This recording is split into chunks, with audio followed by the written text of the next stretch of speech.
lesson is about graphing a system of inequalities. So basically what we're going to do is graph a linear inequality and shade it, and then another inequality.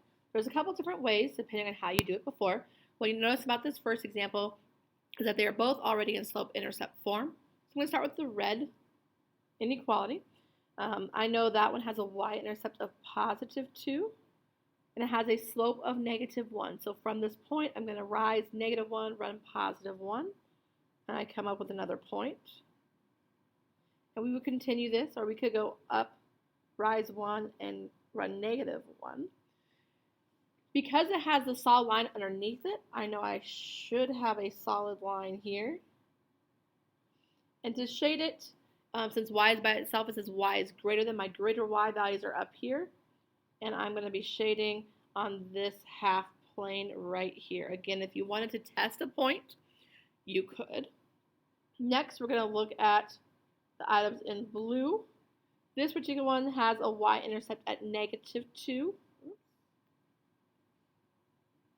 Okay.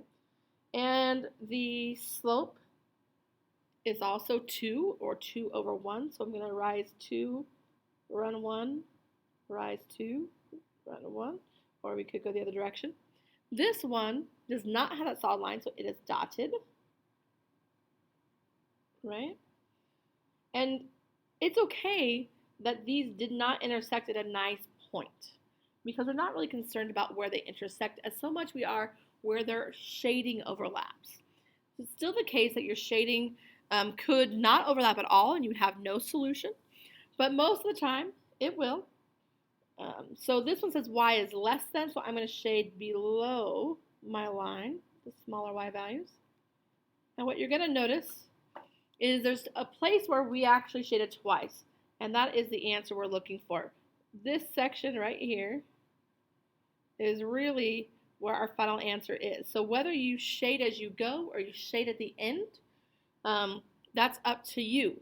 Because once you get your graphs on here, some people will say to test points in each of these 4 different areas to figure out which one makes both true, or to test each point along the way. Let's look at an example where they are not in slope-intercept form. Might be easiest necessarily at the beginning to talk about, is it dotted or solid?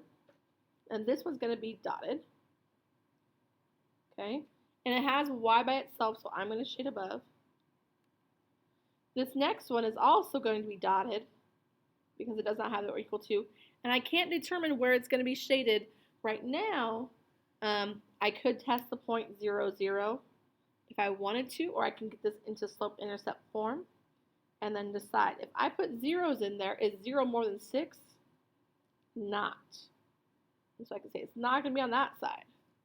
Okay, so let's go to blue so we can graph this first one, starting at negative 4 on the y-axis.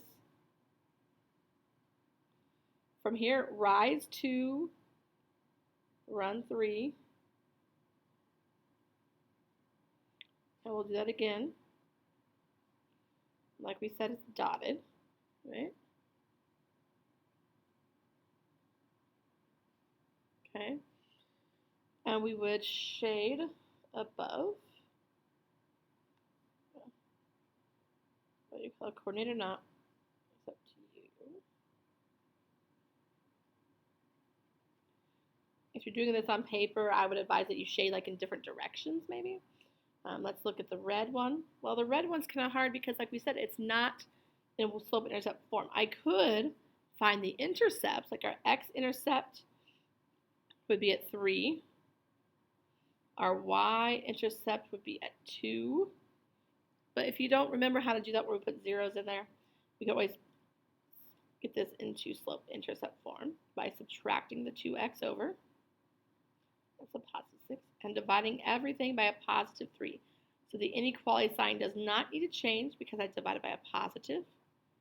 And here we would start at 2, go down to over 3, and we could do that again. Or we could go up to over 3. It's going to be dotted. Have some open space in there. And now that I have y by itself, we already said we're not going to shade over the origin, but we're going to shade above this line. We can see because of this, it's going to be above. However, it's not going to be on the side with the origin. Okay, so the part that I have my solution on is really the part that should be a lot darker than the rest, is above the blue line and above the red on this one. Each line is different, and we can talk more about that. Keep in mind, how might you do one like this? Again, one of them is slope-intercept form, one of them is not. You might pause this and then go through the answers. The easiest one is to go this way, and it's solid. And I would shade below. Okay. And the blue one, I could solve that for y.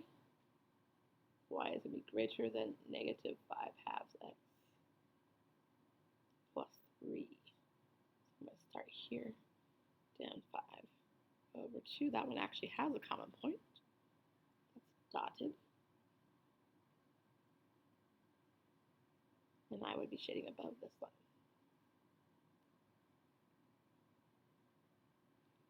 My final answer is really this quadrant down here.